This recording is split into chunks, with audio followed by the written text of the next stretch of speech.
Hello, everyone, and welcome back to AI for 2021. We're so happy to have you here.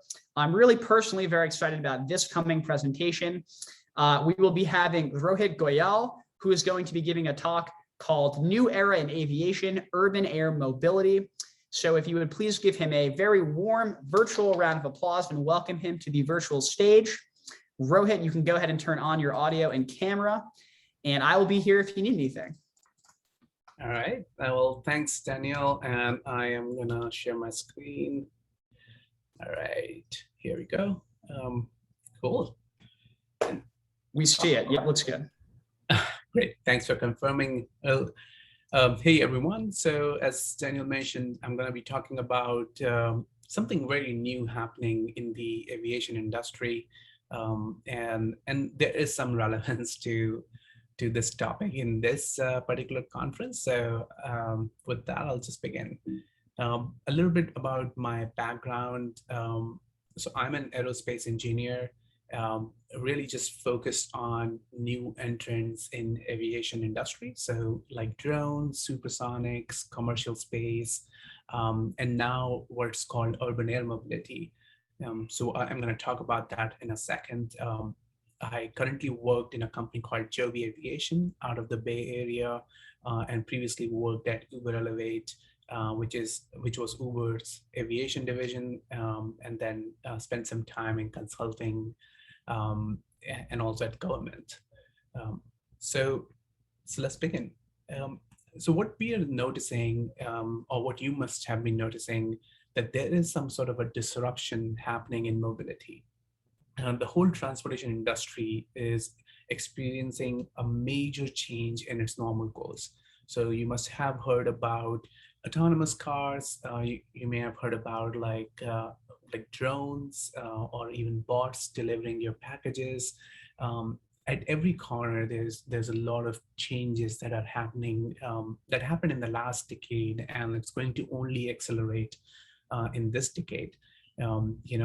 With Uber, Lyft, ride sharing has become a norm, and that is all happening to solve one major issue, and that is that we are entering into an era where there is only limited space on the ground, right? And we need to find ways to maximize our space on the ground and really reduce the traffic congestion. I mean, I guess every one of us on this call must have spent a lot of time on, just sitting in big traffics and really just basically not being able to do anything out of just sitting in that traffic. There are some stats, like in the US alone, we lost about $87 billion worth of productivity, which is about like a $1,400 cost per driver in the US. And in total, we about spent 100 hours extra on the road that we shouldn't have spent, and that is due to just the traffic. And this situation is only going to get worse. So if you look at the trend, the world is becoming increasingly urbanized, and 90% of the US population, is expected to live in urban and suburban areas.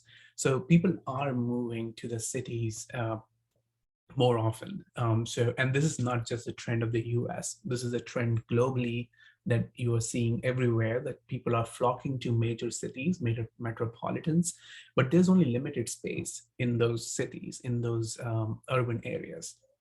And hence, this is actually the time we need more and more solutions that maximizes our resources or benefits that an urban area provides.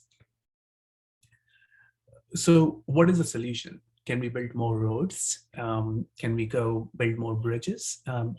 We can obviously do that. But if you look at the trends in the past about 70 years, the cost of building the roads have skyrocketed. And the road infrastructure, is typically driven by labor, land, permitting, material costs. It's just the cost of just building even 1 mile of road. You can see from like in the 1980s to today, it has literally almost 10 time increase. And it's only becoming difficult. Just, there are multiple reports in the news that how difficult it is becoming to build high-speed rail in the US, or even in European countries. And the main reason, that underlying reason, is the cost of doing that. You have to acquire the land from private citizens and get it permitted, get it zoning changed. There are a lot of issues that actually balloons the cost and causes like indefinite delays in some conditions. Also, I mean, current US infrastructure, and that is also emphasized in new administration's infrastructure bill. Our current infrastructure is outdated. We are way behind than other developing nations like China, or developed nations like Singapore, or Japan, South Korea, where the infrastructure comparatively, like the quality of the infrastructure of the US has gone really down, and it's going down on a pretty rapid pace. So there's a lot of need to find ways or new ways to kind of fulfill that gap in the US at least. So now, what is the solution? I guess the solution is that we take transportation in the third dimension. So if you look into how cities have evolved over time, cities are on a land basis, it's a limited land, but over time, when more people come in, you build buildings, you go in the third dimensions to incorporate larger number of people in the cities. So this is a New York City time skyline. In the 1920s, there are not many high rises. 1980s, you start to see many more that have come up. And in 2020, we have seen that these sky rises or the high rise buildings have basically flopped the New York City skyline. And it is to basically accommodate more people. It is more efficient to use the energy, to use the resources in a compact environment. So it's beneficial to live in an urban environment from a government standpoint. But also you have to go to third dimension to be able to make use of the limited space that you have on the ground. So really adding more cars on the road, or adding like a train, or adding more roads is not a solution, because it will always be limited in some capacity. Maybe not today, it will be limited tomorrow. So hence you have to really go in the third dimension, and that's what urban air mobility is. Now, urban air mobility, by definition, it is a transportation system where everything from small package to like even passenger carrying air taxis, they operate in an urban environment. What it means is, like, you can think of Uber in the air or Lyft in the air. And so if you want to travel from San Francisco downtown to San Francisco airport, you fly instead of just taking a road like a car or a train. In return, you will save a ton of time. In return, you will you will increase your productivity, and that will basically, there will be also relieve some congestion on the road, because you have now taken off some passengers from the road. Now, the word urban here means that it's not just the downtown city center kind of area. It also includes like suburban and edge cities. So folks who are from DC would know, so you have a DC downtown, which is like a city center. It's an economic employment center. And then there is an edge city called Tyson Square, or Tyson's Corner, which is again another employment center, but it's far from the city center. And the suburban is where people live mostly. It's less of an economic zone, more of a residential zone. So you're talking about interactions between these kind of centers. Now, how does it look like in practice? So we are talking about, so this is just an example of this map is actually of LAX and of Los Angeles region, where you are starting from the airport all the way, you're going to somewhere in the downtown. So if you look at the roads are obviously not straight, right? You have to go in the curves, you have to take a longer routes sometimes, and it's a very indirect path to your destination. What you can instead do with urban air mobility is you can directly fly to these locations. Of course, you won't be able to fly from your backyard to someone else's backyard. There will be a first mile and a last mile piece attached to it. But the point is you will reduce all this indirectness caused by driving on the road and basically fly direct, and also 5 times faster. So if it takes you like about an hour and a half to get to from A to B, it could potentially just take you about 15 minutes. I personally have experienced this when I was at Uber. We had a service in New York City called Uber Copter, which will basically fly you from Manhattan to JFK terminals. And on a normal day, it could take you easily hour and a half to 2 hours to get to JFK from Manhattan, from Wall Street. But you can reduce that time to maximum of 30 minutes end-to-end trip with only like about 8 minutes of flying time. So this is really powerful. It has not been done in the past, and this is something that is being unlocked. And this is exactly where the role of data, the role of machine learning and AI also comes into play, because you are trying to run a network of taxis in the air, just like you run Uber in the air, Uber on the ground, in a highly efficient manner. And that's why we all use Uber and Lyft, because they are super efficient, they're cost effective, and that's why we don't really use yellow cabs anymore, for example. And that is all a data-driven magic, basically. So let's also talk about, this is getting a little bit into more aerospace heavy, but there is some relevance to this conference. Why this is happening now, you may ask. Like, why did this not happen? The problem of traffic congestion existed 10 years back. Even 15 years back. Why is it only happening now? The reason it's happening now is because there are enabling trends and technologies that are pushing this concept. You can technically take a helicopter today in a similar air taxi fashion to the airport. That is a service that exists today, but it's a service that is not scalable. It's a service that is not affordable to many individuals, even myself. I would not consider myself being able to take that helicopter ride all the time.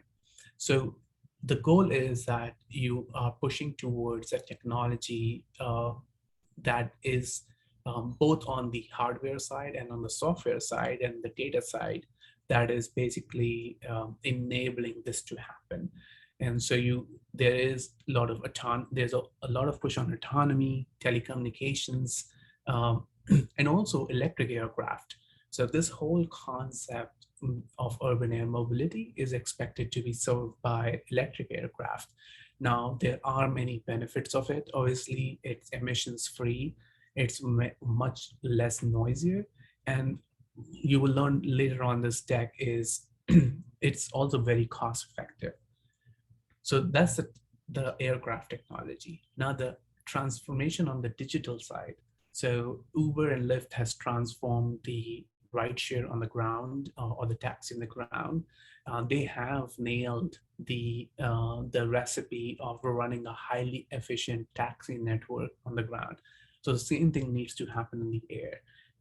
Obviously, at the core of it, this is all driven by data that is being collected, or by really state-of-the-art machine learning algorithms, and a lot of the AI piece is also part of it.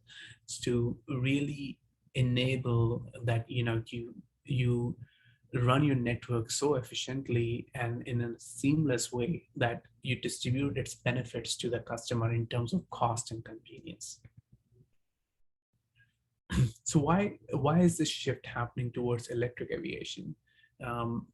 You will notice in the aviation industry, the latest and the greatest thing that is happening is electric aircraft, and it's actually the previous decade, like 2010 to 2020, or at the later half of 2010s and all of 2020s, would be focused on electric aircraft. And this is not meant to move you cross country or anything. This is meant to fly you within the city.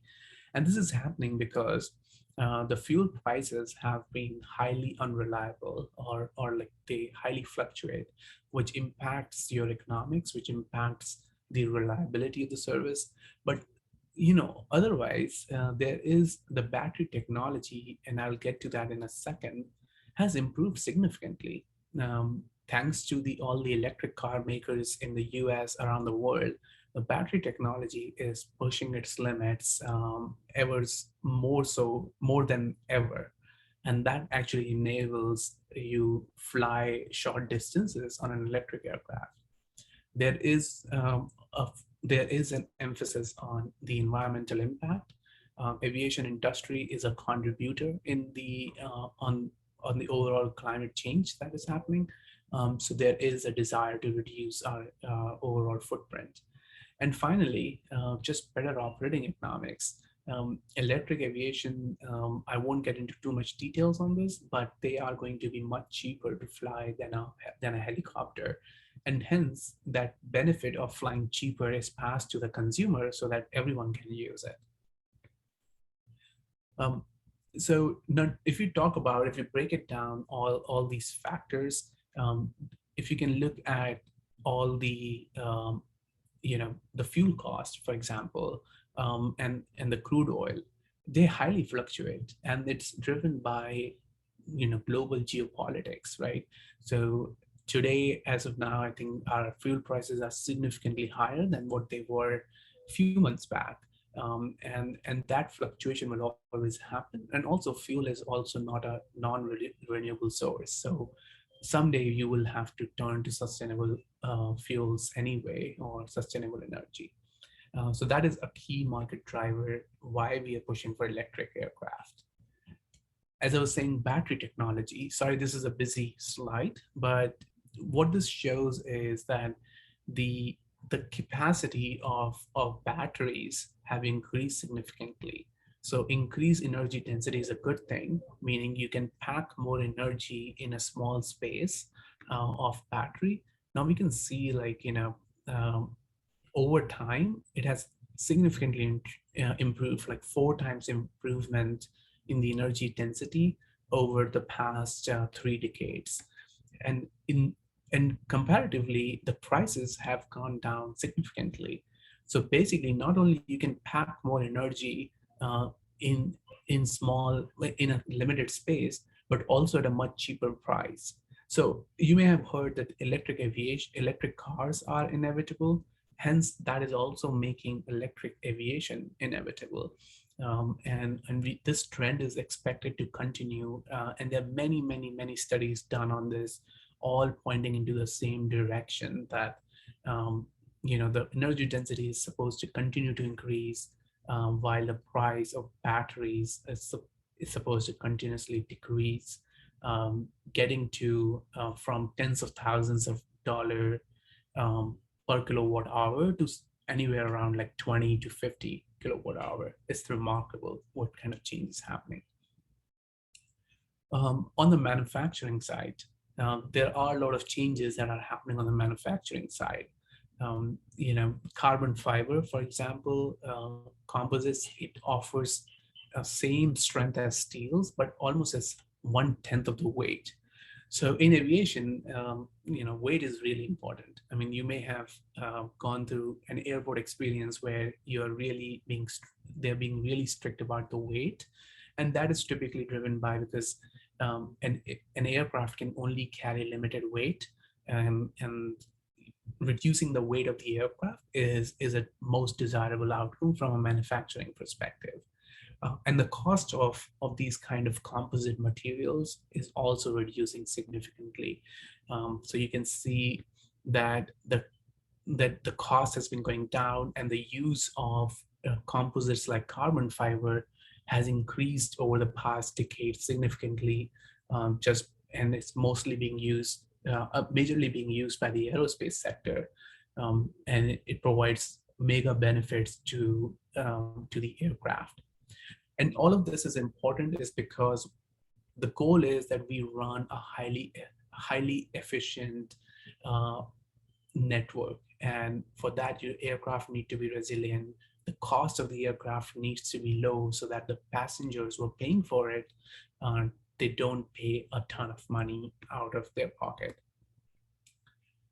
And the last thing I want to talk about is, which is also relevant here, is there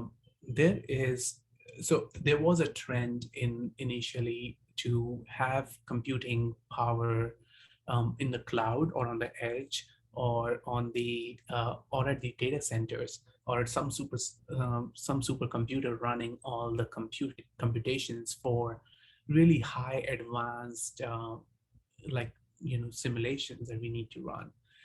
But what we have noticed in the past, past 50 years or so, that the computing power onboard technologies, it has increased significantly.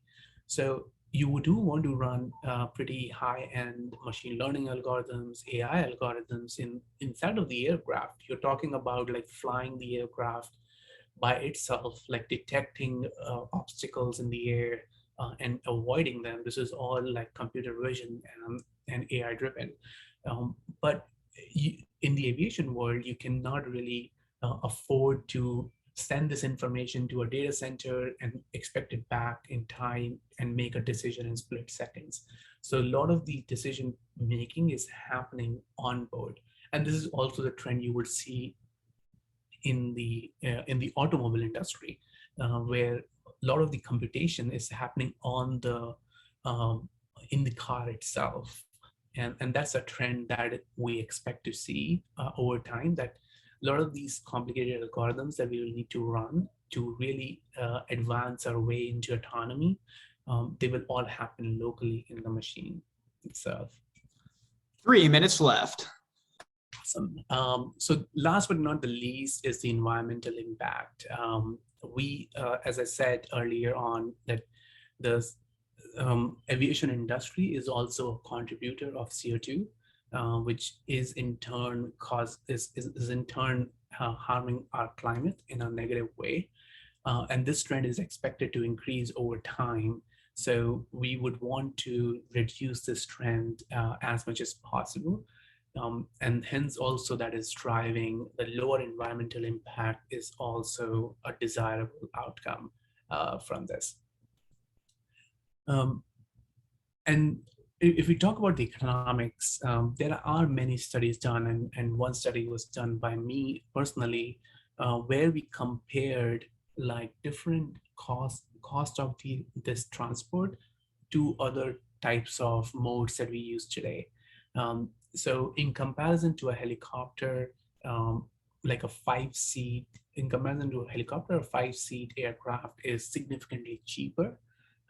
It's still going to be expensive than a taxi or an autonomous taxi or a ride-sharing piece as of now.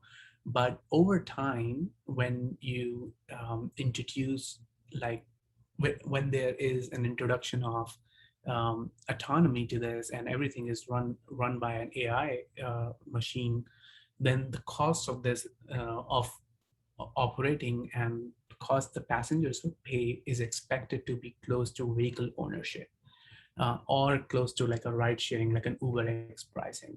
So that's really the time when it opens up to everyone, each and everyone who can use this kind of service. So clearly this is driving a lot of excitement around the world. There are a lot of companies that are developing these aircraft, and they are basically going, not just in the US, there is a lot of excitement in Europe, China, and South Korea. and also in South America, where companies are building these type of aircraft and embracing the benefits provided by urban air mobility. So thank you so much for listening to this, and I'm happy to answer any questions. All right. Thank you so much, Rohit. We're so happy to have you here. I was fascinated by everything you were saying. If you're watching this right now, go ahead and do some networking, and we'll see you at the next event. A big virtual round of applause for Rohit, everyone.